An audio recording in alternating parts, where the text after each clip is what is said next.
Hola a todos y a todas y bienvenidas a otra clase de terapia familiar. En la clase de hoy vamos a hablar del ciclo vital de la familia, o el ciclo vital familiar. Esta es una parte que para muchos colegas es importante.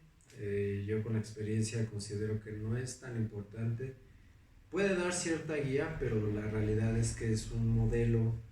de ciclo vital de familia que tal vez ya no pueda aplicarse tal cual a nuestros tiempos por varios factores. Y tampoco lo considero tan útil porque muchos colegas lo toman como una forma de o una manera de idealizar a la familia, porque habla tanto del, valga la redundancia, de los ciclos vitales o del ciclo vital que tiene la familia, las etapas que va atravesando desde su formación hasta su culminación, por así decirlo, y va hablando de las crisis que va teniendo la familia a través de cada una de estas etapas y cómo resolverlas. Y pongo el cómo resolverlas entre comillas porque pues no creo que pueda existir, y más bien el hecho de que exista una pauta o una guía para cómo resolver las cosas, creo yo que reduce muchísimo lo que en realidad es la psicoterapia. Y también apunta hacia una cosmovisión normalizadora de la familia, de la psicoterapia, y pues palabras más, palabras menos,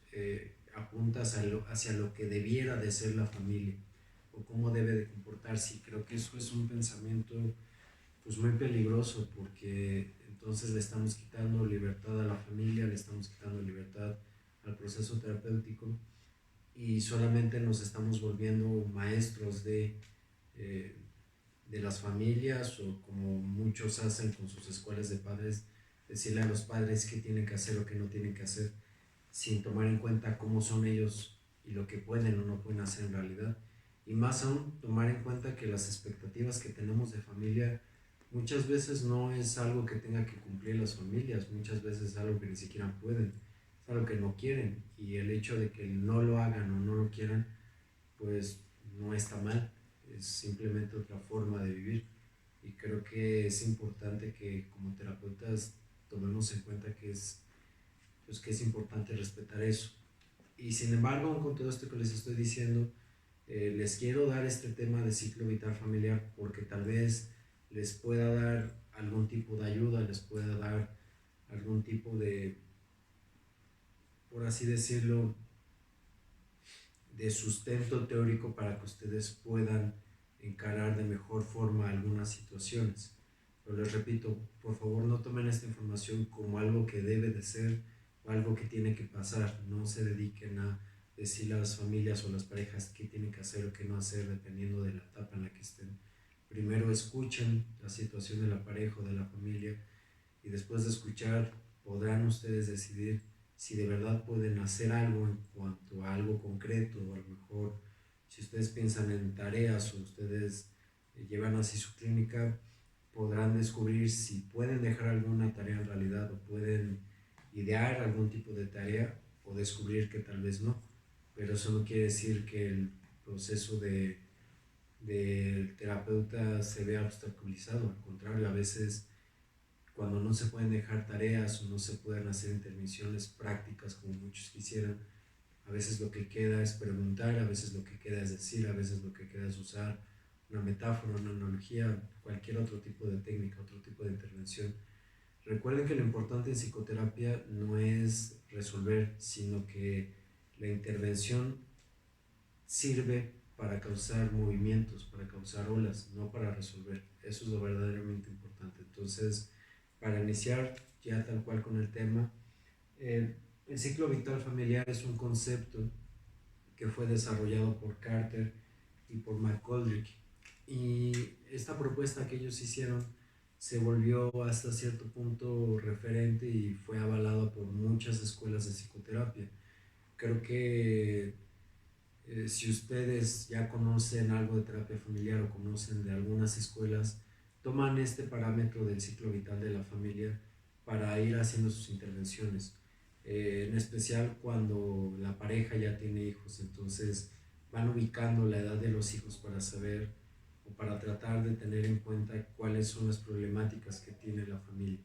Entonces, la primera etapa del ciclo vital es el contacto. Eh,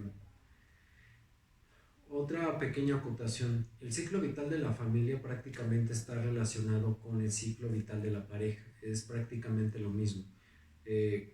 Conforme va avanzando la pareja, es conforme estos actores fueron haciendo las etapas del ciclo vital familiar. Entonces, la primera etapa, que es la etapa de contacto, tiene que ver con el momento en que la pareja se conoce. Aquí, pues vaya, hay muchas formas que se pueden conocer. Puede ser porque fueron compañeros de escuela en algún momento de sus vidas, porque fueron compañeros de trabajo, porque se conocieron en un bar, en un café, los presentaron amigos en común. Hay un sinfín de formas. Entonces, eh, creo que no hay mucho que decir, es simplemente eso, es el primer contacto. Eh, Sé que tal vez algunos de ustedes o algunas de ustedes se toman la entrevista en psicoterapia como algo muy rígido, algo muy cuadrado, algo que se tiene que hacer. Eh, si ustedes lo toman así, mm, yo no les aconsejaría, yo no les diría que se dediquen a hacer su terapia o su clínica como una entrevista rígida a cada sesión y les pregunten, bueno, ahora vamos a hablar de tal el momento de su relación y solamente se enfoquen en eso. Eh, Creo que lo único que queda decir en esa parte es que si van a preguntar sobre el primer contacto, eh, lo hagan si es realmente necesario y enfocándose en ciertas ideas o en ciertas partes que ustedes consideren relevantes en la relación. Eh, Creo que hay puntos que sí son destacables, como el hecho de que a lo mejor una pareja se conozca debido a que eh, más bien que a lo mejor se conocieron cuando ambos ya estaban en otras relaciones, que a lo mejor se conozca cuando están viviendo una situación hasta cierto punto extraordinaria o difícil para alguno de los miembros de la pareja, como a lo mejor puede ser un duelo, puede ser... Eh, duelo me refiero a cualquier aspecto, tanto a la pérdida de un familiar, un ser querido, porque tal vez enviudaron, porque a lo mejor perdieron el trabajo, cambiaron de domicilio, todo lo que implica un duelo, todo lo que implica una pérdida. Y a lo mejor ese punto cuando se conocen de esta manera, sí puede decir mucho de cómo va marcando la pauta en la relación de pareja, también en situaciones donde había una relación de poder de cierto tipo, ya sea porque eran eh, jefa y subordinado, jefe y subordinada, porque a lo mejor eran alumno y maestro, maestro-alumno. También ha pasado, para que ustedes lo tomen en cuenta, que tal vez era a lo mejor uno de los miembros de la pareja el terapeuta del otro, la terapeuta del otro. Entonces, ese tipo de situaciones puede decir mucho y sí es importante tomarlo en cuenta cuando se pregunta del primer contacto, de cómo se conocieron y cómo se va iniciando la relación. Pero tal vez fuera de esos puntos no es tan relevante obtener esa información. Les digo, primero escuchen lo que les van diciendo, lo que les van planteando y a partir de ahí ustedes van a saber hacia dónde dirigir su sesión. Eh, la segunda etapa del ciclo vital tiene que ver con el establecimiento de la relación, que es prácticamente que la familia eh, de cada uno de los miembros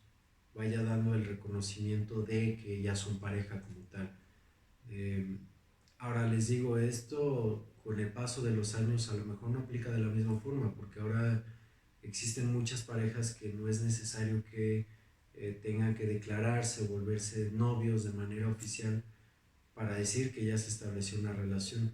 Eso es algo que los miembros de la pareja pues van haciéndolo de un sinfín de formas. Entonces, eh, por eso les digo, hasta cierto punto ya se siente anticuado hablar de este ciclo vital de la familia como algo que todavía pasa tal cual. La tercera etapa es la formalización de la relación, que es algo muy similar, les digo, aquí ya hablamos de que la pareja se casa. Em, Actualmente muchas parejas ya no se casan, muchas parejas eh, deciden no llevar su relación a ese punto de casarse, ya sea por la iglesia, sea cual sea su religión, o hacerlo de manera legal, yendo al registro civil. Pero eso no quiere decir que no pueda existir o que más bien no exista ya una relación de pareja que sea formal o que se esté dando una formación de una familia. Entonces, ese paso puede o puede que no pase. Eh, Tal vez en la bibliografía que ya tiene más años, eh, se habla de que las parejas que viven juntos pero que no se han casado tienen que ver con un sinfín de causas, ¿no? Que son motivo de preocupación o motivo de duda o de pregunta para el terapeuta, porque antes se tenía esta idea de que hablaba de miedo al compromiso, hablaba de que tal vez alguno de los dos seguía repitiendo patrones familiares y no podía entregarse a la otra persona de manera completa porque no había una emancipación total, un sinfín de cosas, pero creo que en los últimos años no se puede hablar de lo mismo, porque muchas parejas no realizan esto, no se casan, pero siguen juntos y tienen hijos, o inclusive no tienen hijos, pero siguen juntos. Entonces, pues esta etapa puede o no puede que suceda. Eh, la siguiente etapa es la etapa de la luna de miel, que para muchos es importante porque consideran que la etapa de la luna de miel es el punto más alto de la relación de pareja. Es la etapa que se da después de que se casan, es la etapa donde están más enamorados, donde están más cariñosos, donde están más unidos. eh, y después de eso no es precisamente un cuesta abajo, sino que más bien después de eso la pareja se empieza a conocer tal cual, se empiezan a romper muchas ilusiones, muchas expectativas y se van reencontrando poco a poco. Les digo, si muchas parejas ya no se casan, pues tampoco hablamos de una etapa de luna de miel, a menos que la quieran ubicar justo cuando se consolida la relación, cuando empiezan a ser novios. Eh, pero creo que aquí lo más importante es que esta etapa cualquier pareja la va a atravesar. O sea, va a haber un momento muy álgido, muy lindo, pero también va a haber un momento de desencuentro, por así decirlo, donde se empiezan a topar con realidades. Entonces, eso independientemente de la edad de los miembros, independientemente de la etapa donde se encuentra la pareja o la familia, va a ir ocurriendo. Entonces, eso es importante que ustedes como terapeutas lo vayan ubicando. La siguiente etapa que manejan estos autores es la de la creación del grupo familiar y ellos lo manejan cuando ya llega el primer hijo o la primera hija. Para estos autores ese es el momento en que la pareja ya se ha consolidado y ya estamos hablando de que existe una familia como tal. Les repito, esto pues muchas veces ya no pasa, creo que ya todos conocemos, ya sea porque algunos de ustedes o algunas de ustedes lo estén viviendo así, porque tienen familiares que lo viven de esa forma, amistades o pacientes de ustedes donde viven en pareja pero no tienen hijos. Y entonces eso no quiere decir que no sea una familia, al contrario, es una familia, pero es un tipo de familia pues único, que no necesariamente tiene que categorizarse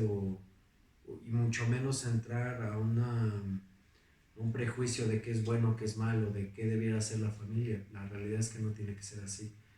Pero bueno, retomando esta parte, ellos hablan de que cuando llega el primer miembro, el primer bebé, la primera bebé, es que la familia empieza a crearse como tal y se empieza a consolidar.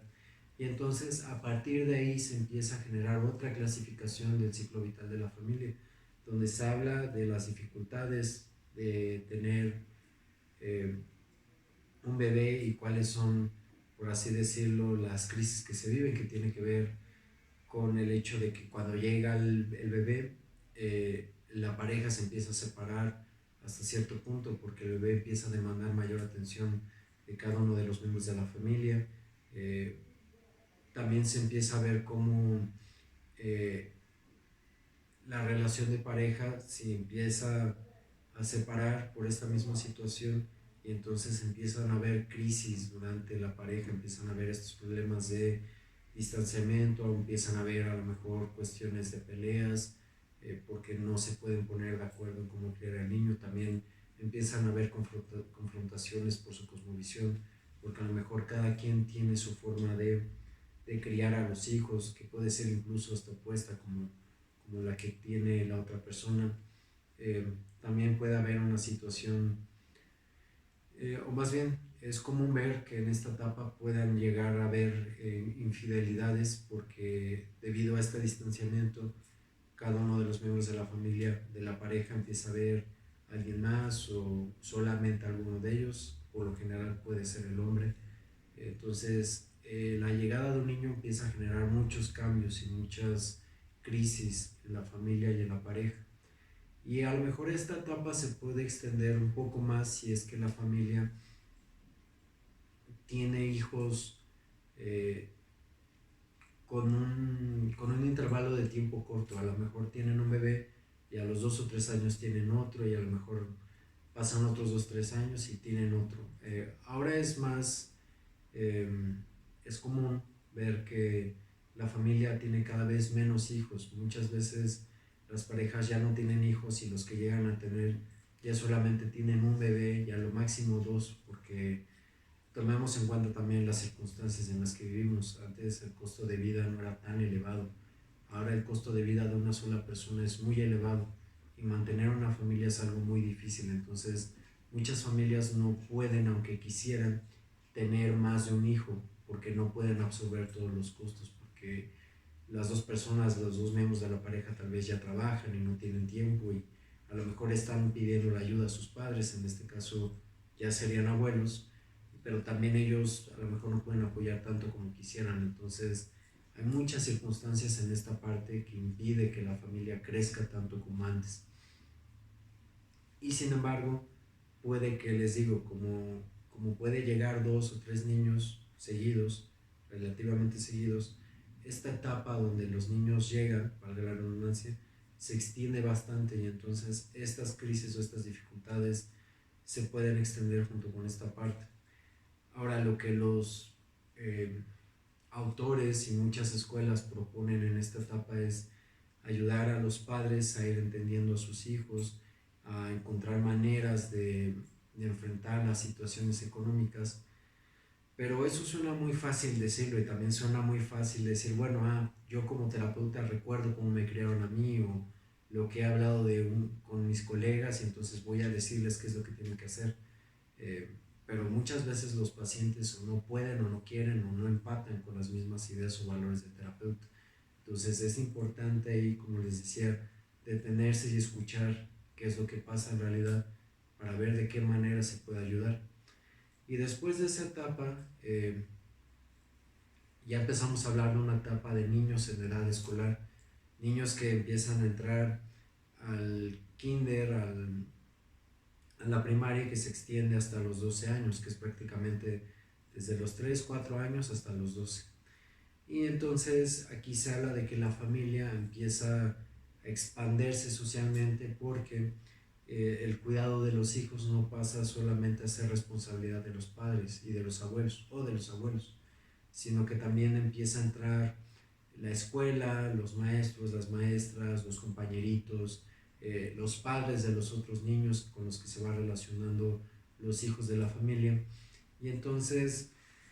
aquí empiezan a haber otro tipo de circunstancias, otro tipo de crisis que tiene que ver con la forma en la que el niño se va relacionando con el mundo, con la forma en la que los padres se van relacionando con esta nueva parte de su vida, de convivir con otros padres de su misma situación o circunstancia, de convivir con la escuela. Eso implica más gastos, eso implica también empezar a lidiar con un niño que empieza,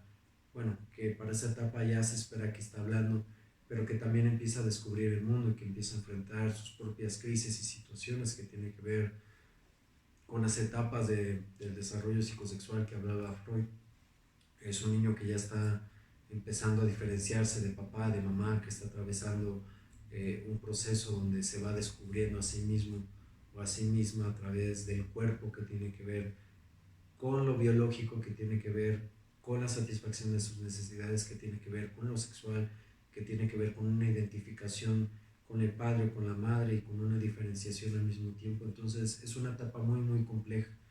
Y algo que también se va notando mucho es que,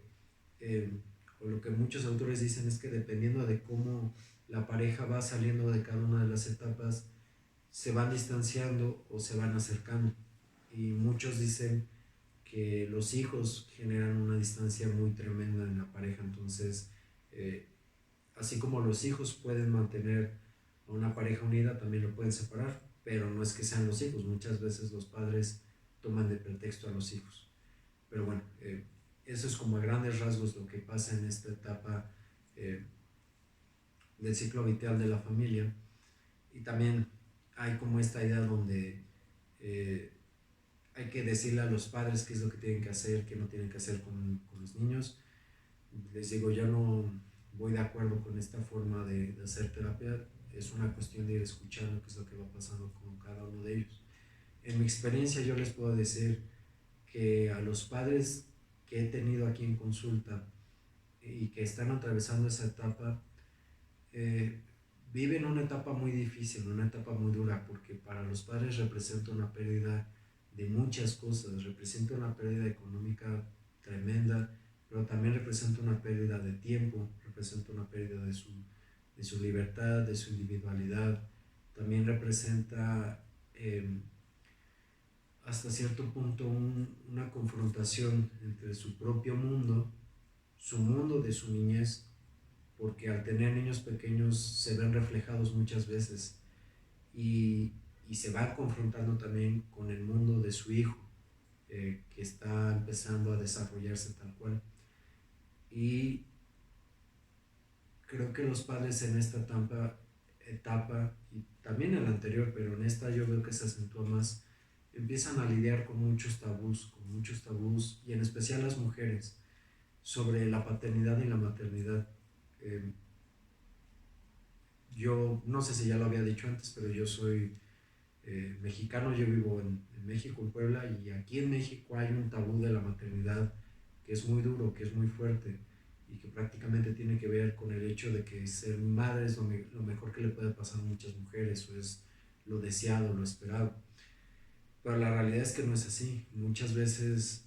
muchas mujeres viven la maternidad de una forma muy difícil, de una forma muy, muy tortuosa, muy dolorosa, porque les decía, implica una pérdida en muchos aspectos, y aparte están lidiando con la expectativa de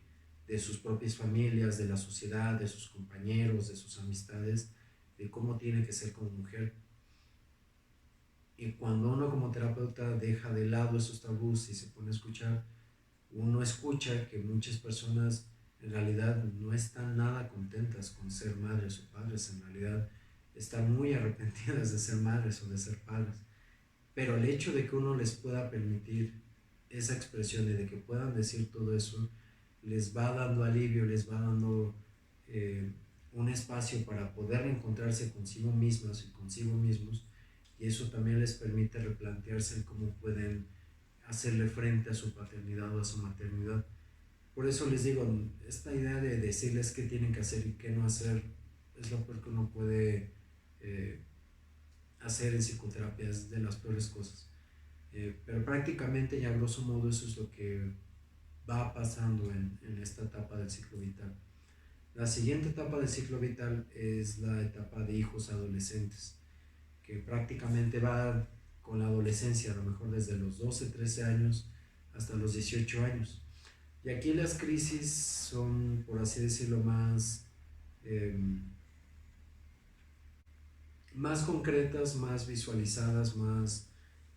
aterrizadas, porque lo que va sucediendo en una familia con hijos adolescentes es que la crianza se vuelve todavía más difícil, porque el hijo entra en una etapa donde no es un niño ya, pero tampoco es un adulto tal cual. Está en una etapa donde empieza a volverse más rebelde, está en una etapa donde está acabando de integrar su personalidad, su propia identidad, y muchas veces eso implica ir en contra de las reglas de la familia,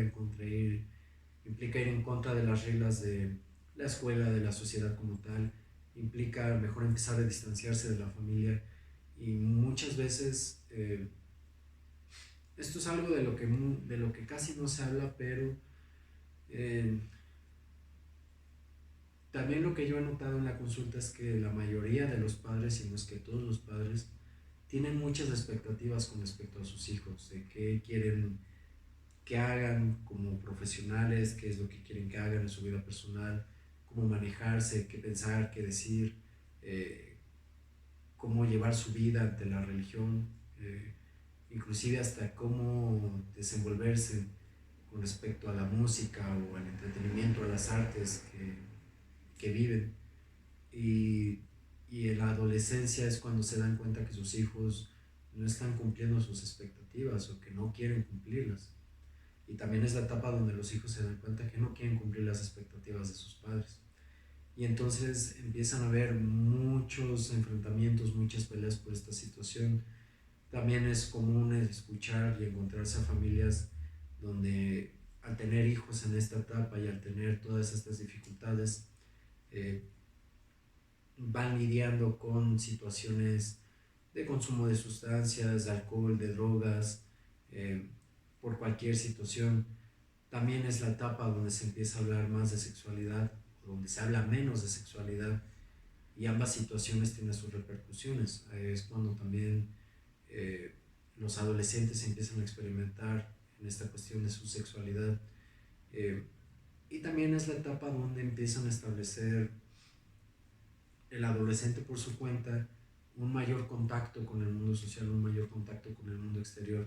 donde si bien ya tenía sus compañeros de la escuela y a lo mejor ahí tenía amistades, también ya empieza a establecer relaciones de pareja, empieza a establecer relaciones sexuales, empieza a establecer amistades con personas que son más grandes que ellos o que no están en su círculo inmediato, que conocen por otras amistades.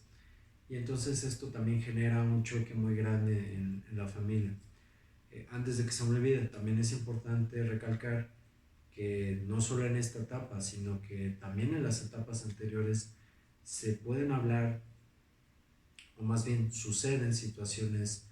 que pueden volverse secretos de familia, que tienen que ver con abusos sexuales, que tienen que ver con violaciones, que tienen que ver con violencia, porque eso es algo que aunque no se dice o no se menciona mucho,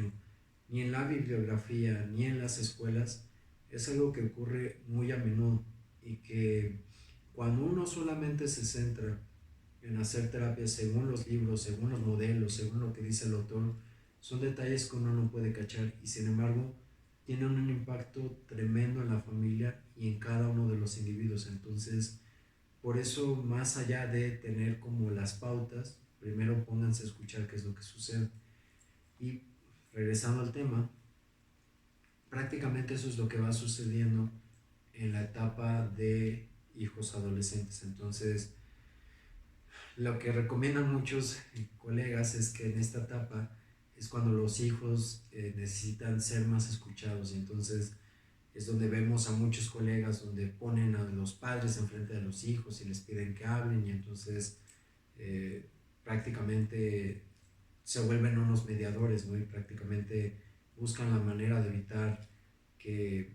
la familia pelee o que se lleve bien, sea lo que eso signifique. Pero creo que más bien es un momento para que los padres vayan enfrentándose con el hecho de que sus hijos no están cumpliendo sus expectativas y los hijos también para que vayan enfrentando que sus padres no cumplen sus expectativas y que tampoco tendrían que cumplirlas y eso viceversa. Y es un buen momento para ir enfrentándose cada uno con su realidad e irse ubicando, irse reconociendo durante ese proceso, que hasta cierto punto los padres puedan ir eh, dándole esta libertad a su hijo, pero con responsabilidad y que el hijo vaya tomando esa libertad con responsabilidad. Tal vez eso es lo mejor que puedan hacer los padres en esa etapa y en todas las demás etapas. No es raro escuchar colegas y personas en general que hablan que los niños son indefensos, que no saben o que no tienen idea de lo que pasan, como si fueran solamente eh, seres sin conciencia, sin inteligencia, sin capacidad. cuando desde niños nos toca hacernos responsables de nuestro propio cuidado.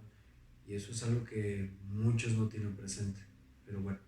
eh, otra de las etapas o la etapa que le sigue según esta clasificación es la etapa de los hijos que ya están en la universidad o que empiezan a irse de casa, la etapa del nido vacío. Y es la etapa en donde, valga la redundancia, como dice el nombre, los hijos empiezan a ir a la universidad o si no van a la universidad, empiezan a trabajar por su cuenta y entonces empiezan a pasar menos tiempo en casa, ya sea porque cumplan una jornada laboral o porque se fueron a una universidad que está en otro estado o en otro país y la familia empieza a resentir esa pérdida. También es la etapa en donde la familia como tal empieza a reencontrarse sin uno de sus miembros. También es común que esta etapa, así como hay familias que tienen 2, 3 hijos seguidos, eh, en esta etapa del nido vacío es cuando también esos hijos, conforme fueron llegando, se empiezan a ir. Y muchos colegas hablan de que es aquí donde se ve si la pareja puede sobrevivir a esto o no, porque ya sea que la pareja se reencuentra después de que los hijos se van de casa y entonces se vuelven a unir, se vuelven a compaginar o se empiezan a divorciar porque creen que ya cumplieron como padres y entonces empiezan a tomar cada uno su camino de manera individual. También es una etapa en donde se ve que cada uno de los miembros de la pareja tal vez empieza a retomar alguno de sus hobbies o empieza a aprender algo que siempre quiso aprender o empieza a trabajar. También es una de las herramientas que utilizan muchos colegas de empezar a volver productivas a cada una de las personas de la pareja para que afronten mejor el duelo.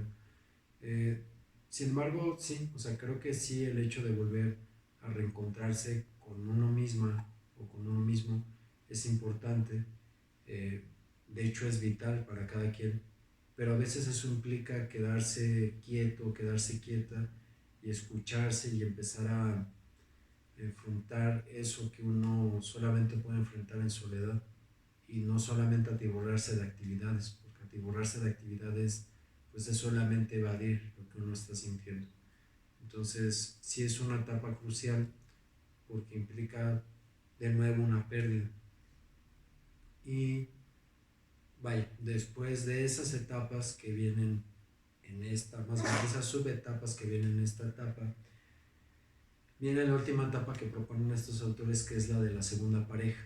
Eh,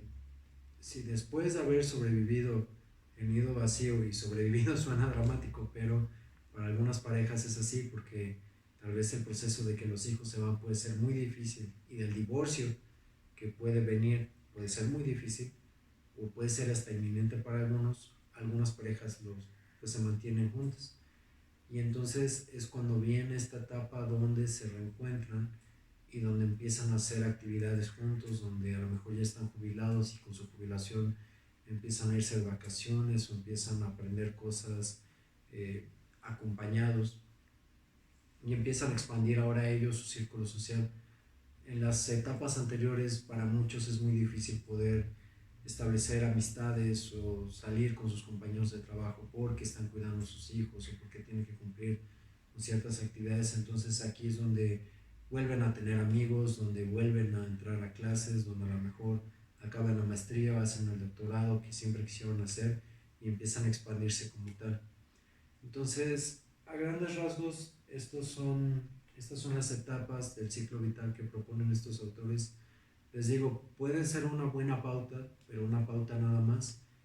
Pero lo más importante es escuchar y descubrir qué es lo que está pasando con cada persona, con cada pareja, con cada familia que llega a su consultorio. Entonces, eh, si tienen dudas, ya saben, háganmelo saber y con eso acabamos de clase de hoy. Hasta luego.